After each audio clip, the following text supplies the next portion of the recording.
With mental health challenges, animals can be the best support for you as well. So I'm going to pass this off to Logan, and he can explain a little bit about how we all work together. Okay? Thank y'all for y'all time. If y'all need anything, ycobbtherapy@gmail.com. ycobbtherapy@gmail.com. All right?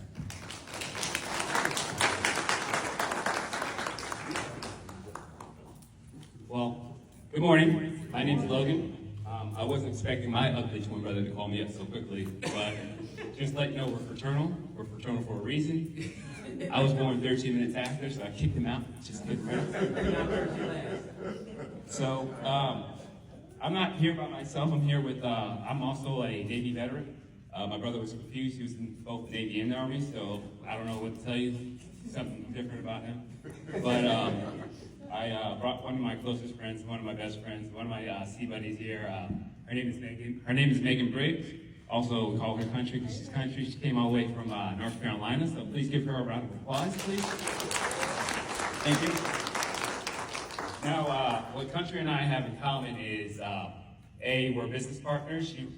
She also is my director of canine operations for 11 Senses, and she also runs her own business called Hot Mess Express Canine, right? So we deal with dogs, but 11 Senses, we do a little bit different. So I'm gonna have to rewind it just a little bit, just to give you a little background about myself. So I am a survivor. December 28, 2016, I got my semicolon. I had 3 attempts in one night. I was in the middle of my naval service, served in the Navy for 12 years, eventually ended up getting medically retired. Now, when it comes to attempts, I was that person who was always helping everybody out, and everyone would talk to me about anything, everything, and absolutely nothing. That's my favorite thing in the world to say. Then it happened, I'm like, oh, man. So all the support system that I had was gone. And from the other side, from the other perspective is, what do you do after you go through rock bottom, right? I noticed 2 things happen. There were people that supported me, and then people were like, how could you? How could you do that? Well, the same person that said, how could you do that, literally the day before, I said, hey, I need your help. I'm going to hurt myself. This is plain language. I can't be by myself. They're like, oh, well, I'm tired. I'm not coming. I was in the psych ward for a week after that. And then they were like, how could you? So, fast forward, I needed something to do. And it's my personal belief that I don't believe in someone doing something that I can do for myself, right? If I want change, I'm gonna choose myself, and I'm gonna use my tools that I learned to impact the world. So 3 things saved my life after my attempts: self-defense training, personal training, and canine training. This right here is my little girl, my baby. Her name is Logan Cobb. She's smart, she's beautiful, and she knows it, and she will let you know it. All right? So going back to those 3 things, right?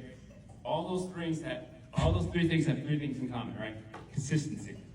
You need consistency to do all 3 of those things.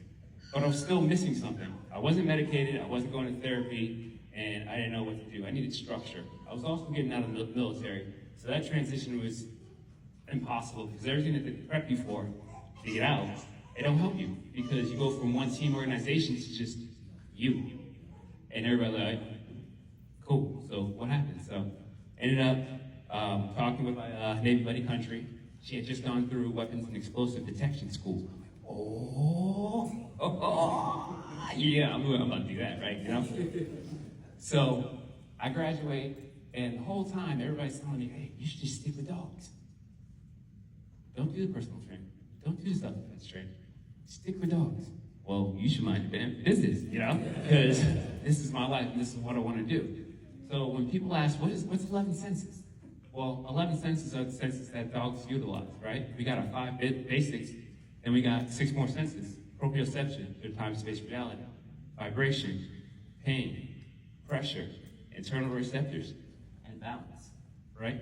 But one lesson I teach everybody, and it's about values, right? In the Navy, we have 3 core values. Yeah, what are those 3 core values? Honor, courage, commitment. Right? Honor, courage, commitment. Those 3 core values, no matter what, we have to refer back to them. But when I got out of the military, I didn't have no values. It was like, hey, I get to smoke. I'm good. It's like, I don't need no values, right?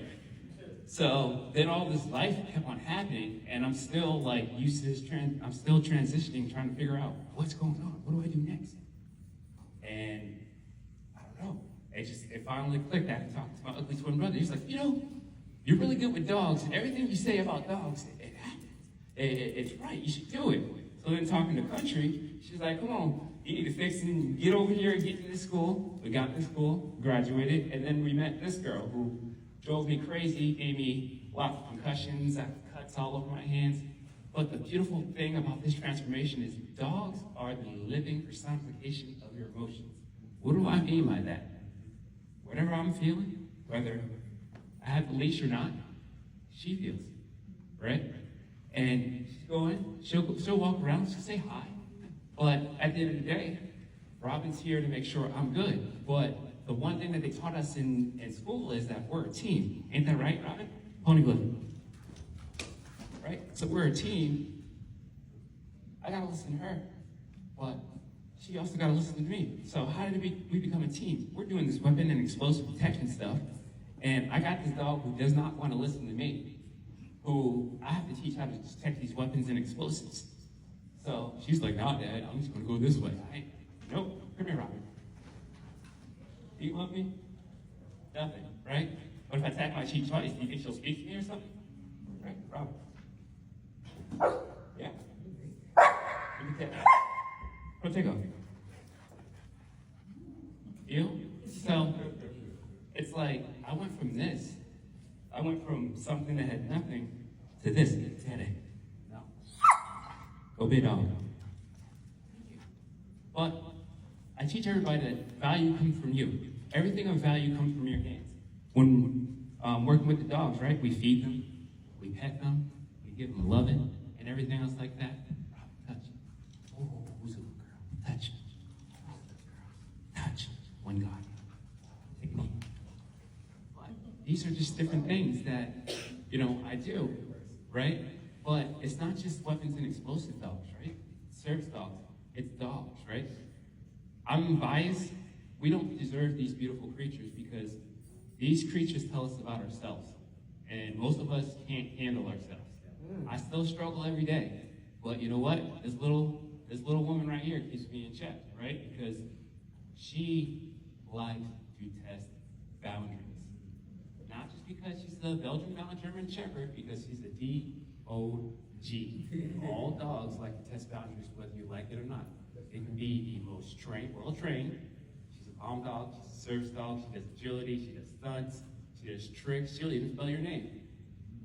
Or it could be like my brother's dog, who just runs away, gets posted on his Facebook neighborhood post saying, hey, have you seen this dog? So, at the end of the day, we're a team. Her job is to watch my back. But check this out, right? She got a vest on. But when you take that vest off, she's just a regular dog. But vest or not, this regular dog right here allows me to act like a normal person. Now let that sink in. How much BS have I had to go through, both physically and mentally, to where I have to walk around to be normal with somebody who's got my back, right? Now it's not just on her, it's on me. And how this all translates over to everything is, we're a team. Right? A couple things that suicide, depression, mental health, physical health, and everything all have in common. They know no discrimination. Doesn't matter if you're black, white, orange, yellow, green, black and yellow, go Steelers. Doesn't matter. Doesn't matter what race you are. Doesn't matter your religion, your sexual orientation, your sexual preference, or anything. The statistics across the board tell you one thing. You're successful at committing suicide, you're dead. Period. Doesn't matter. And everyone's either directly affected or indirectly affected. And when it was just me, myself, and I, and all those crazy voices that I wasn't medicated for in my head, it was a dog named Shadow. A dog named Shadow who was abandoned, left on my doorstep, reacted to me having a seizure, first day ever, that changed my life. Meanwhile, my friends were in the room. Same friends who were like, oh, we're gonna help you out. Having a seizure. Nothing, but this dog responded to me. Now this beautiful one right here, whenever I need help or whenever I'm I'm not feeling well, I can just say, hey, Robin, can you dance for me? Oh, can you dance for me? Oh, thank you. You know, and then occasionally when she does dance for me, she'll squeeze. I'm not holding on to her. You know, gives me that loving. Or I'll say, Robin, bedtime, and she'll hop up in bed. You know, I have an extremely rare neurological condition called Sunk syndrome, right? It's like they took Bubble Boy, some made me allergic to weather and all types of stuff, and everything is in pain, right? She'll let me know when I have episodes. She'll just start messing with me, right? She'll check in with me. She said, Dad, you good? And I look at her, I'm like, all right, I don't know if I'm good, or do you want the ball? Like, you tell me, right? But this ball right here, Robin, is what allowed me to understand everything about this dog and everything about myself. Because when you're doing weapons and explosive detection work, right? Just imagine, right?